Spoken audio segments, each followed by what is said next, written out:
Welcome to the latest episode of our podcast series for financial advisors. Today's episode is an industry update, how to maximize your career enterprise value. And it's a conversation with my partner, Lewis Diamond. I'm Mindy Diamond, and this is Mindy Diamond on Independence.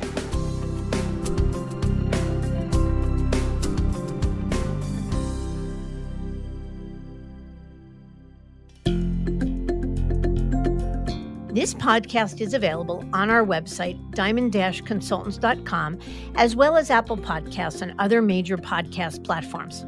If you are not already a subscriber and want to be notified of new show releases, please subscribe right on your favorite podcast platform or on the episode page on our website. For Apple Podcast users, I'd be grateful if you'd give the show a review.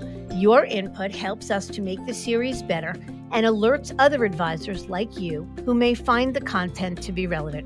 And while you're at it, if you know others who are considering change or simply looking to learn more about the industry landscape, please feel free to share this episode or the series widely.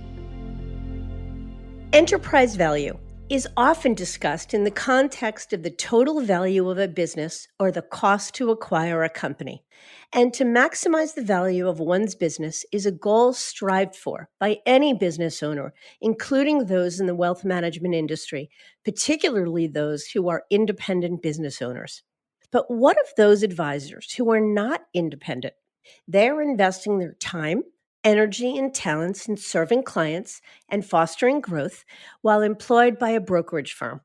They're indeed building the enterprise value of their career. And as such, how can an advisor maximize that value regardless of which industry channel he or she practices in? Is it possible to do so by staying at one firm for their entire career? Lewis Diamond, my partner, has been exploring the concept of maximizing one's career enterprise value with several advisors he's working with and views this process as a central tenet of Diamond Consultants' value to advisors. So in this episode, I've asked him to share more about the concept, how it impacts advisors, and what they can do to ultimately maximize their own career enterprise value. So let's get to it.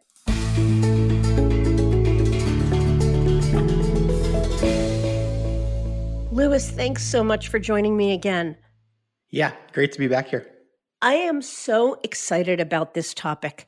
I'm excited about every topic, but particularly this one because we use the words maximizing enterprise value with independent business owners all the time. But it's not necessarily words we use with wirehouse advisors or advisors practicing in the traditional space. And I know you and I think that it should be. It's what we want to unpack today. So first and foremost, let's define what we mean by enterprise value. Yeah, absolutely. So enterprise value, like the textbook definition, would be the value that a buyer would pay for a business. Or if a business went to market, what kind of the sum of the parts would be worth. So it does have an M&A tint to it. And it is, you're right, something that we talk about almost exclusively with independent advisors or RIAs as we're helping them think about a sale or just thinking through whether there's things they can do in the short and medium term to bolster their ultimate enterprise value. So let's unpack it. How can you explain how you came about this concept of career enterprise value? Yeah, so like we talked about, one of our value adds is helping independent advisors maximize their enterprise value through M&A. That may be things like having repeatable processes or making sure there's next generation in the business or keeping an eye on expenses, a bunch of qualitative and quantitative things that most business owners can do to ultimately impact the sale price.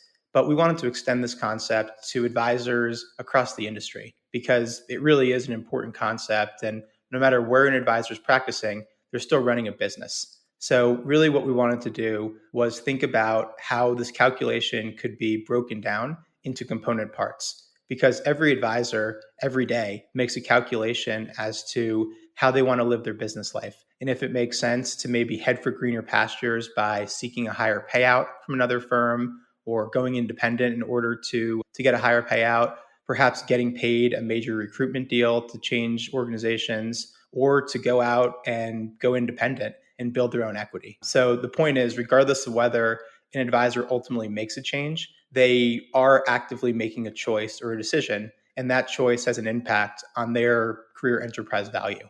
So really what we're doing is just boiling down what we think are the component parts of an advisor's career earnings, so we can point out the ways in which an advisor can impact their enterprise value. Yeah, I appreciate that and agree with that totally. And I think it's important to point out, though, we are not suggesting that the reason an advisor exists or the raison d'etre is to maximize their own enterprise value. An advisor exists to serve clients, to better their clients' lives, to be a good steward for their clients' money, for taking care of their team, for being a good steward at whatever and corporate citizen at whatever firm they work. But what we are saying is that wirehouse advisors or advisors sitting in any traditional brokerage channel had never really been taught to think about their business as a business. And if you apply that same concept, which is one of the things I think that's really changed in the industry landscape, is that advisors really began to think about their business as a business.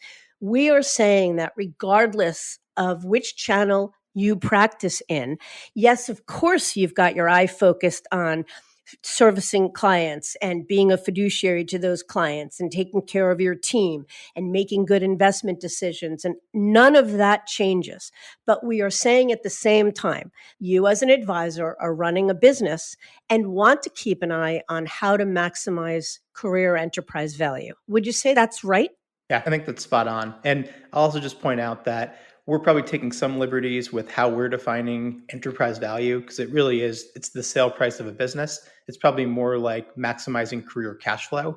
But another way to think about this concept is, if you fast forward 30 years from now and you were buying your career in essence, what would you have paid in order for you to acquire that career? So that's kind of the way to think about it as we're walking through this exercise.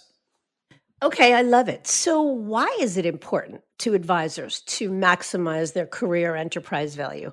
Yes, I think you already hit on one of the concepts, which is advisors really should and do think of their business as a business. And any independent business owner wakes up every day thinking about how they can impact enterprise value and protecting the franchise value, if you will. So, why shouldn't advisors everywhere be doing that?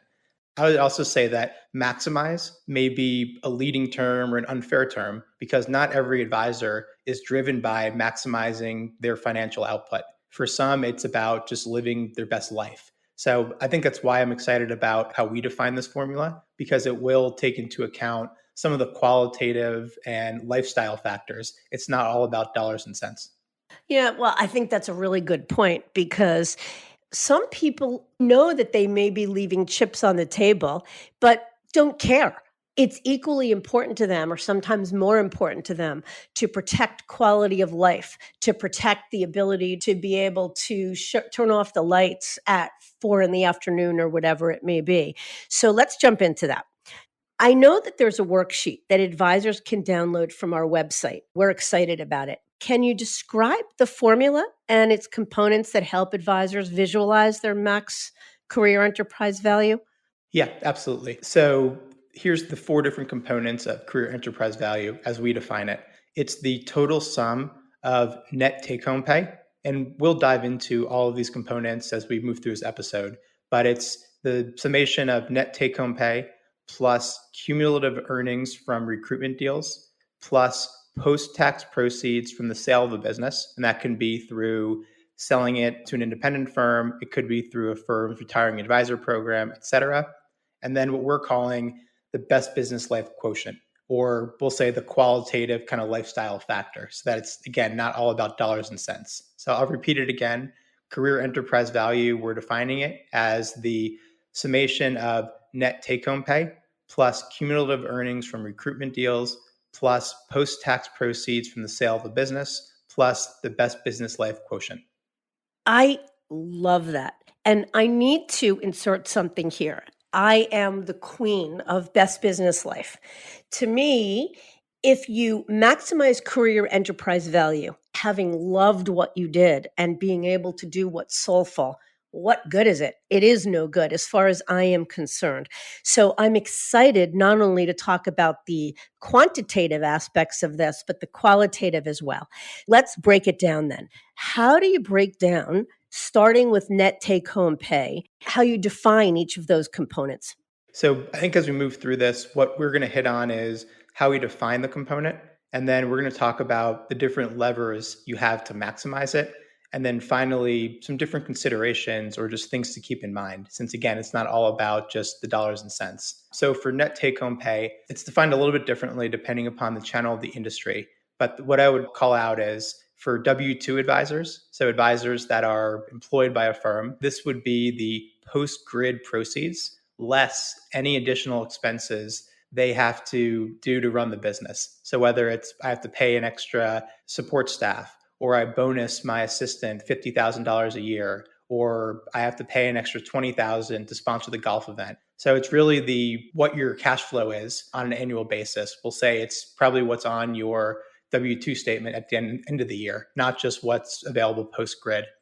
And then for independent advisors, this would be their free cash flow, or some would say their EBITDA or the proceeds available to partners. So it would be the revenue less direct expenses for operating the business, things like staff costs, real estate, insurance, et cetera. And then any sort of override or platform fees or retention that a broker dealer or platform takes. So the short answer is it's really your net take home after expenses from running the business as a W-2.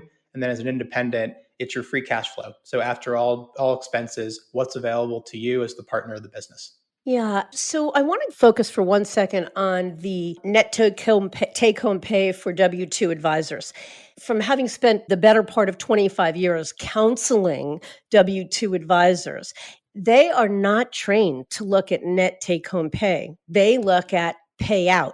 And payout, let's say, brings them somewhere close to 50%. And so when you talk to them about another option or model, they'll say, I'm paid at 50%. Well, not necessarily, because your payout may be 50%, but what percentage of that is deferred and for how long? And how much in expenses or staff comp are you taking on yourself? And what we find is that when you sort of force a W 2 advisor to look at net take home pay, that net take home pay is often a whole lot less than what they thought. That's exactly right. Yeah, I mean, for some, if their belief is I'm at a close to a 50% payout, when it's all said and done, in many cases, it might be closer to 40%.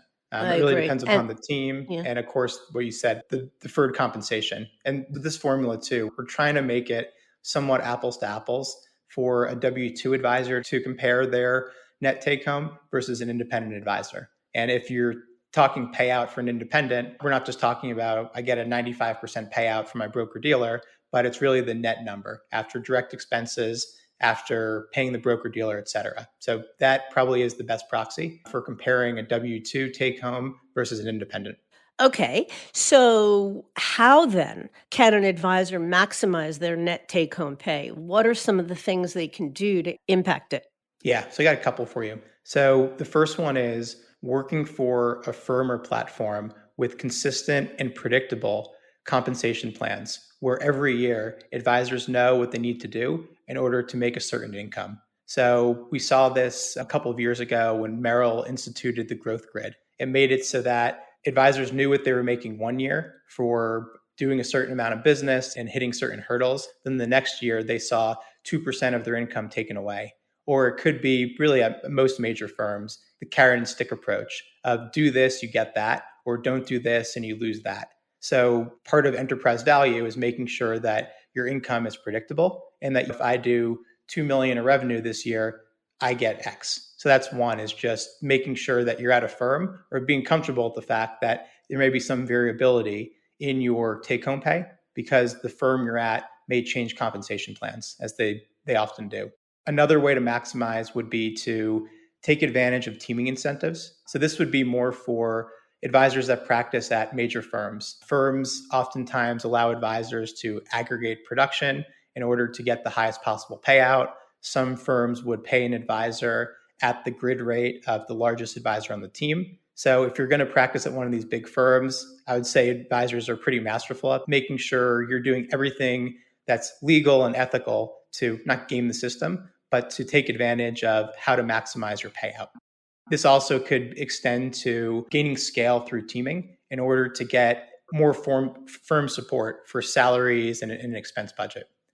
The next thing you can do is assess whether your current firm has a competitive grid and compensation plan relative to its peers. So this could be for independent advisors where you say, okay, I get this payout, I have this in admin fees, this in platform fees.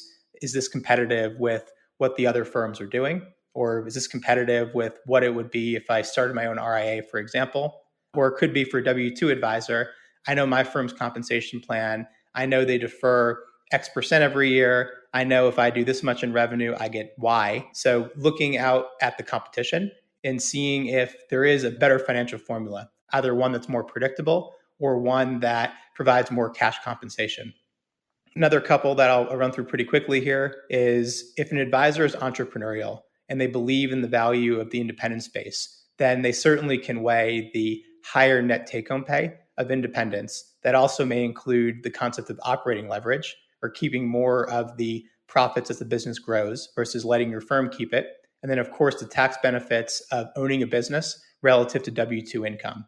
Of course, independence is a big leap. So an advisor shouldn't just go independent for the higher payout, but certainly having a net payout, probably 65 to 70% for an independent versus something that's probably 40 to 45% for W-2 would be a very easy way to impact this formula.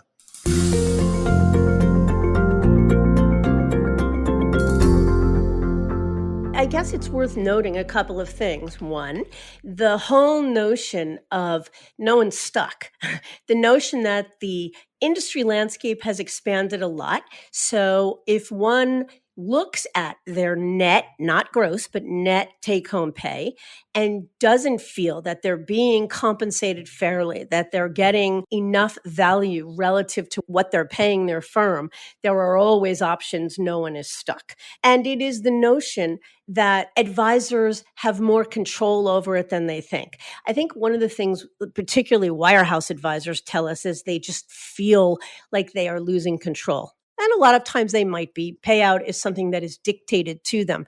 But I think our message to advisors has always been, not that every advisor should move, no way, but you're not stuck because, or said another way, you hold all the cards, because if you're dissatisfied where you are, there are so many either ways to impact it, as you said, kind of game the system or leverage the system to the best of your ability where you are, or so many options for a quality advisor to consider elsewhere. Yeah, I'm completely with you. I did also want to mention one more pretty important point for how to maximize the net payout quotient. So it would be inorganic growth. So it could be taking on the book of a retiring advisor through a big firm sunset program. It could be buying a business via M&A. Of course, it's expensive to buy businesses. There's considerations like how long you're locked up for, debt costs, et cetera. But once the business is integrated into your practice, and maybe you've paid off the balance of the deal, et cetera, obviously you're going to have a much higher net payout. So thinking through, does it make sense to dip my toe into the M&A waters? Or am I at a firm where I'm able to either add advisors to my practice through recruitment or to acquire businesses for those that are looking to maybe exit or are looking to gain some scale in the process? So it's worth asking the question, if you're at a traditional firm, you're a W-2, can you engage in M&A? And how does that impact your net take-home pay or operating leverage, if you will? Yeah, so if you're a W-2, you technically don't own your business. So you can't really acquire businesses, obviously. But in practice, taking on the book of a retiring advisor through the Merrill CTP or the UBS Alpha program or the Morgan Stanley FAP or fill in the blank of whatever firm's program, it is a form of M&A. Even though you're in essence buying a business for the benefit of the firm you work for, and you're using your own blood, sweat, and tears to buy a business for someone else, at the end of the day, that revenue is still integrated into your practice. And if in theory you did leave in the future, and let's say you went independent, you would then own the business. So it's kind of like phantom equity. Got it. I love it. Okay. Okay. So, is there anything else to keep in mind when thinking through this? Yeah, I'll give you two things. So you mentioned this one. Pay attention to the time value of money factor, meaning for deferred compensation, which is the percentage of the annual compensation that's deferred for 3, 5, 7 years, et cetera. Make sure you apply an appropriate discount rate to this, because obviously money that's not earned for 5 years from now, let's say, is less valuable than true cash compensation. So it's especially important for W 2 advisors who have firms that are deferring a large portion of their comp. If they retire from the firms, they get that deferred comp. And of course, if they keep staying, they get that money. But it's kind of like being on a treadmill. Each year you're growing, you're adding revenue, but you're never going to get the full amount. So, really, the way to do that is to go to firms that don't offer deferred comp, which there's plenty of W 2 firms that do that, or to go independent, where every dollar is compensation to you. The other quick thing I'll mention is, of course, you can go independent to get a higher payout, taking time to run the business rather than working on growth. So you have to think about whether is it worth it from a financial standpoint to get the higher payout, but is my growth rate going to suffer because maybe launching without the right amount of support, or maybe I don't have the right team behind me. Yeah. And because now I'm going to have to do things that just may not be soulful to me, and I'm better off focusing on my core competencies. But okay, let's move on to the second component of this, of career enterprise value, cumulative earnings from recruitment deals. How does that factor in, and what does it all mean? Yeah, so this one's pretty exciting. I mean, everyone knows what recruitment deals are, or transition assistance packages, or transition deals, a lot of different ways to describe it. But this would be the upfront and back end bonuses that advisors are granted, typically as forgivable loans, for either changing employers, changing broker dealers, or in this environment, even going independent and getting some capital from either a broker dealer or an RIA. So, if an advisor moving within the W 2 world, typically they're offered a forgivable loan. They're anywhere from 9 to 12 years. Some firms even are 13 years now. And an advisor might see between 200 and 350%, maybe even more sometimes, of their trailing 12 in this recruitment deal. If an advisor is going independent or already is independent, most independent broker dealers will offer 5 to 9 year forgivable notes ranging from 25% to 100% or even more of an advisor's trailing 12 months gross dealer concession, or GDC, or trailing 12 months revenues. So, of course, if you do the math, this is some pretty significant capital that an advisor can get from changing firms. And is there a downside to that? Absolutely. Yeah. Everyone knows the downside is moving is a crazy hassle. It's a lot of work. It does slow growth for a period of time, and there's breakage in a move. And of course, it is an inconvenience to clients. So the downside is you make the wrong move and either go to a firm that's not quite right, you kind of chase the biggest deal, or you don't have a successful transition. There's a reason why these deals are so large. It's not because the firms are just being generous. It's because they're compensating advisors for the amount of risk that they're taking. Yeah, and the majority of those moves, when made, are successful. So it's not even the breakage that occurs when it's unsuccessful. But I think what's harder to quantify, you may get a 200 to 350% deal all in, but a couple of things.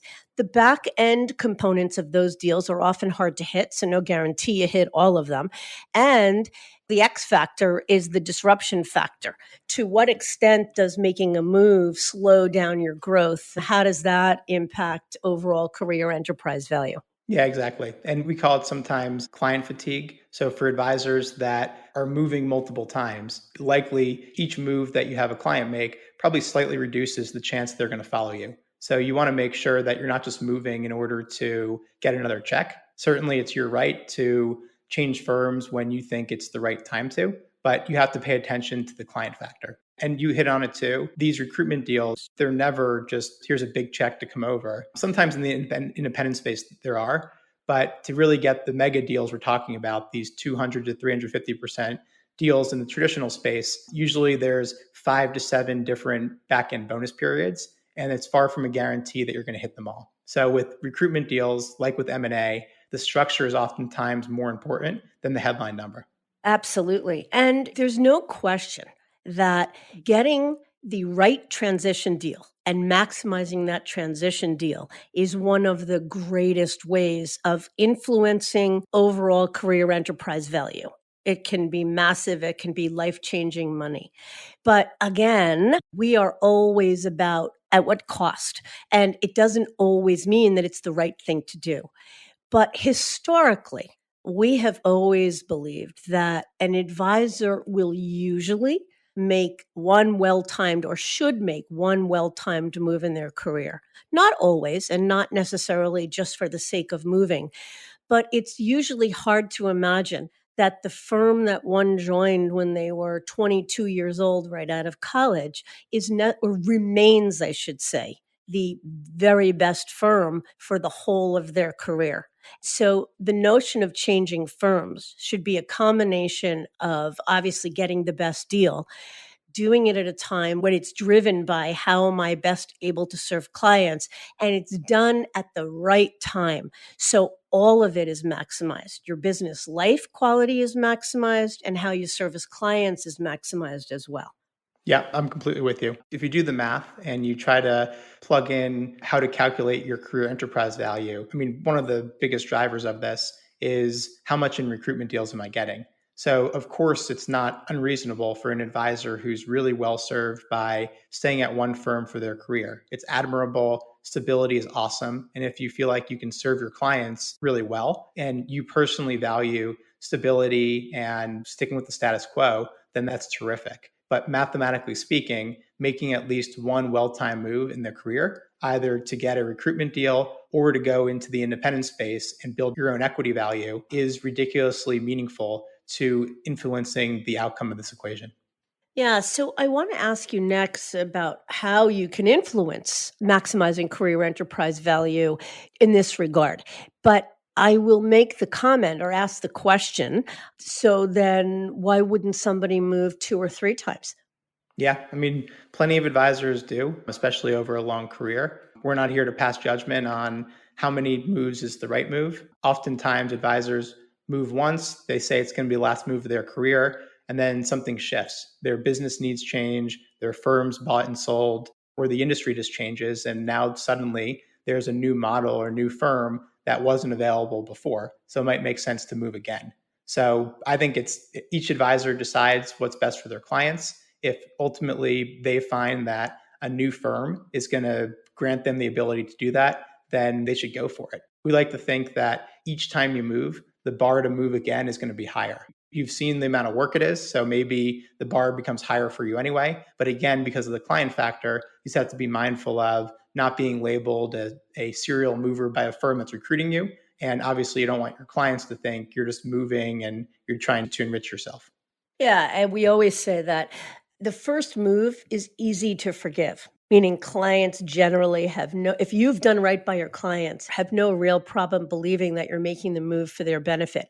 But with each subsequent move, it becomes harder for a client to really wrap their head around that or believe that.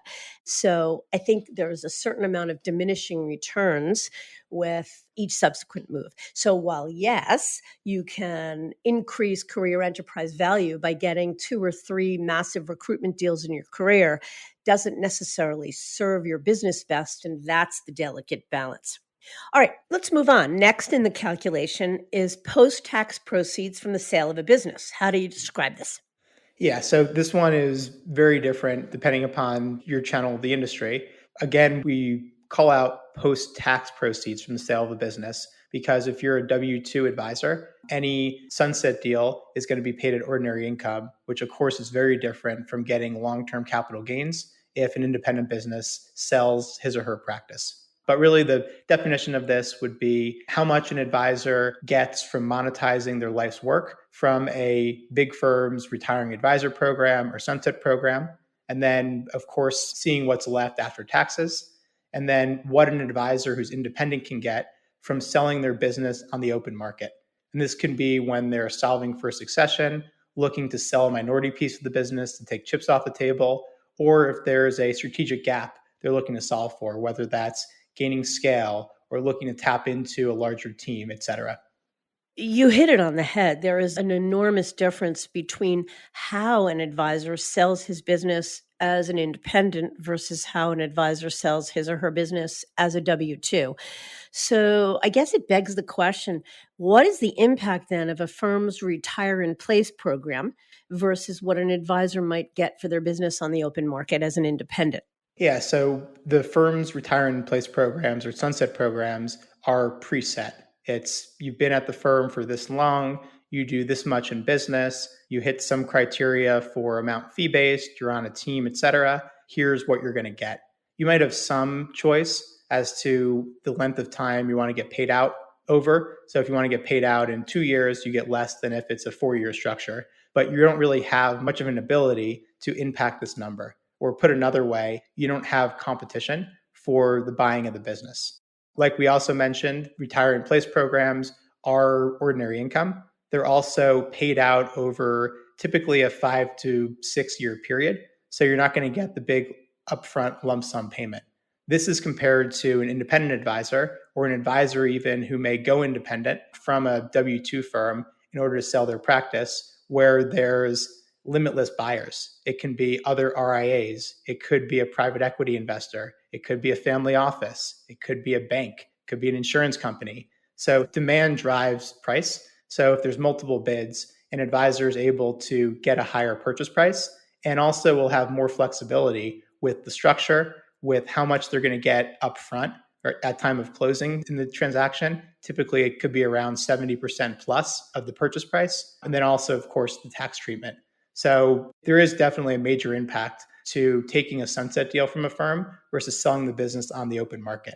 And an advisor has to decide, okay, here's what my business might be worth if I went independent versus here's what I get from a W-2 deal. And similar to moving in order to get a recruitment deal, stability and whether you feel well served is probably the first thing that you have to weigh. It's not all about the dollars and cents, but from experience, especially larger practices can see in many cases 2 to 3 times as much on a post-tax basis from selling their business as an independent versus selling it in W-2 land. Yeah.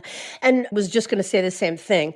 It's unequivocal that an independent business owner's career enterprise value will be greater than a W 2's overall career enterprise value. But that said, the retire in place programs were really a gift that the wirehouses first and then all traditional brokerage firms put into place as a mechanism for which their advisors could monetize in place without, in other words, people before these retire in place programs came into view or into practice, if an advisor wanted to really monetize their business, they had to change firms and everybody lost. So these retire in place programs are a gift. While they can't replace the amount of enterprise value you'd be building by being an independent and selling your business on the open market. It's a close approximation, or I probably should say a good enough approximation for an advisor that wants to impact enterprise value, but doesn't really have the desire to be independent.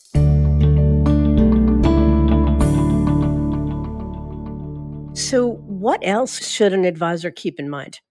Yeah, so there's a concept that we've written about, and we'll include the link in the episode page called move once and monetize twice. So what this means is if an advisor's feeling like they're not in the right place or there's gaps they're looking to solve for that can't be figured out by staying put, an option they have is to move to a competing firm, get a recruiting deal, so meaning kind of lever two in our equation, and then also qualifying for that firm's retiring advisor program. So in effect, getting paid twice for moving the business. So for someone who's never moved before, moving once and monetizing twice is a absolute game changer as far as impacting this equation. But of course, it's still a move, and the move is one that, of course, you want to be successful, but you are taking some risk that the transition is going to be good because the ultimate retirement deal you get and then your ability to get the full recruitment deal is going to be predicated on what actually comes over. So if you don't feel confident in portability, or you feel like, hey, at this stage of the career, 63 years old, I'm trying to slow down, I'm not trying to work really hard, then maybe you disregard this concept. But for those focused on the equation and also on making sure they're aligned with the right legacy, meaning the right firm, then moving once and monetizing twice is certainly a very popular concept these days. Yeah, and I think that's the point of all of this. We're sharing ways to impact career enterprise value, but we aren't saying that the only way to live one's career is to do every one of these things. For some people, never moving, staying at one firm, having been lucky enough to find the exact right firm from day one of your career, how lucky you are, that's great. For others, it's right to make multiple moves, whether it be because they were forced to or because they want to. For others, the notion of moving once during their career from one traditional firm to another to get paid a significant recruitment deal and then moving again to go independent 10 years later is another way of maximizing enterprise value, but doesn't mean everybody should do it. We're just sort of throwing out the different things to think about.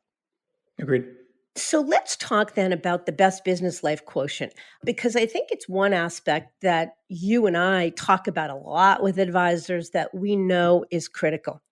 Because we believe, as we've said, that achieving one's best business life is about ensuring that what you do each and every day feels good and soulful. Building a career worth a ton of money overall, but that at the end of the day didn't feel good or didn't allow you to do your best work isn't good either. So, talk to us a little bit about what it is, the best business life quotient, and how you account for it. Yeah, I mean, I think you summed it up pretty well there. It's really best business life is how an advisor's current firm, broker, dealer, or platform enables them to meet their personal and professional goals and ability to serve clients to the best of their ability. This one's cool because every advisor is going to define what living their best business life means in a completely different way. And this one's kind of like the X factor in the equation. Even though there isn't a strict number you can put on the best business life quotient, advisors are going to weight this part of the equation differently. Some will put almost no meaning on it because they're focused on the dollars and cents. That's their prerogative. While others who probably in the example of staying at their firms for their whole career, even though they know there's greener pastures elsewhere, they're putting a really high value on this best business life quotient because to them, they can meet their goals at their current firm. And being loyal and staying at one organization is how they live their best business life. So, how does an advisor maximize that part of the equation? What are some things you can do to impact it? Yeah. So again, very subjective, unlike some of the other concepts we've talked about. But I think one thing they can do is frequently taking stock of any frustrations or blocking factors that you may have, and perhaps every once in a while conducting strategic due diligence to really see if another firm or model can enhance your ability to live your best business life. Or put another way, is the grass really greener? This isn't a shameless plug for using our services, but we do think that given the pace of change in the industry and how quickly firms change, that even if you are well served, you don't really know what's possible unless you poke your head up every once in a while. I totally agree with that, Lewis. And we talk about that all the time, that with the pace of change, I like how you just said that, of expansion in the industry landscape, it sometimes can be irresponsible to never lift your head and explore or at least get armchair educated about what other options are. Because how can that your firm or model is really giving you all the tools you need to run the best business if you haven't had a chance to compare and contrast it against some of the others? Again, not necessarily to say that everyone should make a move, definitely not. And certainly, we don't really advocate for people making more than one move in their career overall. But we do think that some sort of due diligence or education every 3 or 4 years, particularly in the past decade where the pace of change has been so crazy, makes real sense. So, is there anything else? Yeah, I mean, I think just overall, inertia is the greatest competitive pressures to firms that are active in recruiting. It's not their competitor next door. It's inertia that is holding them back from meeting their recruitment goals. Meaning it's easier to stay put and do nothing and just letting the business kind of run itself. So it's fine to do if you are well served, but don't let just kind of the ease and the inertia carry you forward. Or put another way too, a concept of taking time to work on the business instead of in it. So everyone's busy, everyone has a lot of different priorities, but pressing pause, taking a step back, whatever cliche you want to throw in here, and just assessing whether the business is optimally served might make sense, even if you do have to slow down for a little bit in order to figure that out. Yeah. So, can an advisor maximize career enterprise value by remaining at one firm for the entirety of their career? Yeah, so mathematically speaking, probably not. And we're not saying that to hope that everyone who's a lifer reaches out and calls us. But if you just do the math, the proceeds from a recruitment deal are a game changer for this equation. But again, if an advisor puts a higher weighting on this best business life quotient, maybe they put a higher value on that than they do on the value of the recruitment deal. So mathematically, I think making one well-timed move is a major impact to the equation. But if someone really does value this best business life quotient above all else, then yeah, you can certainly maximize your career enterprise value from staying at one firm. Yeah, and I think that's the point of it all. I think that probably the greatest gift of being a financial advisor and what makes it, in my opinion, one of the greatest careers there is the notion that every advisor gets to define success differently and in their own way. And so what may be right for me may not be right for you. And while, yes, maximizing career enterprise value means you make at least one well-timed move in your career, that doesn't necessarily mean that you should, because everything is about a delicate balance between what's soulful, between what's in the best interest of your clients, which should always be true north, and between what's going to allow you to make the most amount of money. And I think that's the coolest thing about this business. Totally agree. Yeah, I mean, I think what really sums up this best business life concept and just overall career enterprise value is something that an advisor that I really respect said to me. And this will not be an advisor that ever moves. His quote, and I've changed it a little bit to protect his confidentiality, is my number one goal is enjoying life and my family over growing my practice. I make plenty of money simply by doing the right things for clients every day. And my measuring stick is how I can serve my clients in the best way possible while still really enjoying my life. So for him, the best business life quotient is the entire equation. The rest of it kind of works itself out. And again, that's the really cool thing about this industry, about running a business within a business, is you get to decide the weighting of this formula, and you get to decide if you want to take action in order to impact the output of this equation. Well said.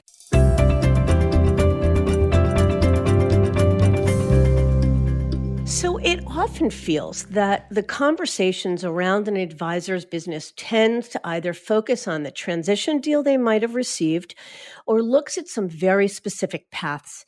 That is, to solve for limitations or frustrations, or to offer more to clients, or perhaps even to build a business with long-term value. Yet there's value to the work that an advisor does, and that value needs to be a part of the conversation when considering one's future. So I think this is the right concept to help advisors conceptualize what that value is and how to achieve it, if they want to. You can download the worksheet on this episode's page on our website, as well as in the tools and resources section. So, Lewis, I want to thank you so much for joining me. I think this is one of the most important and really eye-opening conversations we've had. Yeah, I agree with you. A lot of stuff and subtopics to hit on here, but bringing it all together, I think, is a really cool way to have a framework for evaluating where you are in your career and ultimately where you're trying to go. Agreed.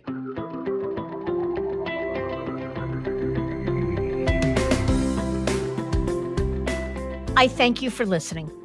And I encourage you to visit our website, diamond-consultants.com, and click on the tools and resources link for valuable content. You'll also find a link to subscribe for regular updates to the series. And if you're not a recipient of our weekly email, Perspectives for Advisors, click on the articles link to browse recent topics. These written pieces are an ideal way of staying informed about what's going on in the wealth management space without expending the energy that full-on exploration requires. You can feel free to email or call me if you have specific questions. I can be reached at 973-476-8578, which is my cell, or by email mdiamond@diamond-consultants.com. Please note that all requests are handled with complete discretion and confidentiality. And keep in mind that our services are available without cost to the advisor. You can see our website for more information. And again, if you enjoyed this episode, please feel free to share it with a colleague who might benefit from its content. If you're listening on the Apple Podcasts app, I'd be grateful if you gave it a star rating and a review. It will let other advisors know it's a show worth their time to listen to. This is Mindy Diamond on Independence.